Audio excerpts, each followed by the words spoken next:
everyone, in this video I'll show you how I made this cherry bracelet.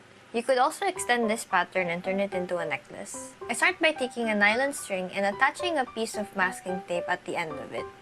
I do this because I don't want the beads to fall off the other end while I'm adding them on. So I start by adding a couple beads. Here I'm using some light pink ones, very light pink ones, and I'm adding around 10 of them. So this is the color I'll be using in between all the cherries.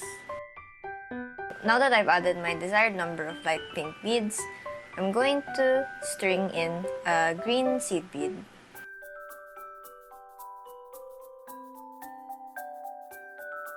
It should look something like this.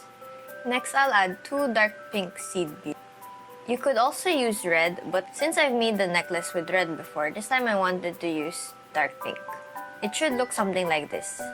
The next step is probably the most complicated part of this. You're going to slightly separate the green bead from the pink or red beads, and then grab the other end of your string, hold the green bead, and then loop the other end through the green bead again. You can just pull on the strings to tighten it back to the original position.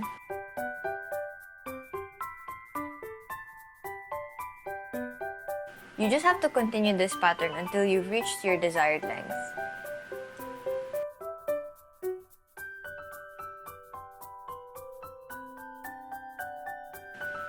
I'll show you again how I made the cherry. First, loop the green bead.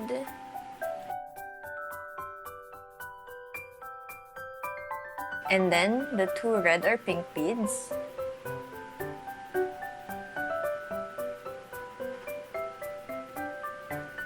Slightly separate the green bead from the pink beads. And then loop the end through the green bead again.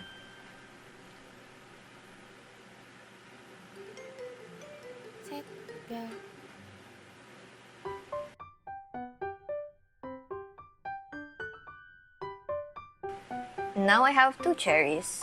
So this is just a time lapse of me completing the rest of the bracelet. This is a really easy pattern to follow. It was one of the first ones I did as well. I recommend it for beginners, especially since there's a lot of things you could make with it. Bracelets, necklaces, rings, maybe even earrings, but I haven't tried that yet. Finally, I've added enough beads to my desired length. I realized I needed to reduce some of the beads from the other end, so I'm just taking out 5 of those. And this is my finished product. I'm once again getting some tape so that the bracelet doesn't fall apart. Now it's time to seal the bracelet. So on one end, and I think there's a lot of better ways to do this, but I don't have a lot of materials, I'm just looping through a crimper and then a lobster claw clasp. So taking that same end, looping it back through the crimper and some of the beads that are on the bracelet for added security.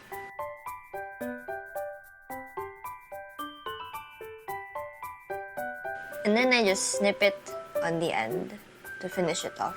To be honest, I don't think this will hold very strong. I don't have a lot of materials, so I'm just working with it. But I would recommend something like a clamshell clasp, I think that's what it's called. On the other end, I'm doing the same thing but with a jump ring instead, so that I can loop the lobster clasp through the jump ring to seal the bracelet.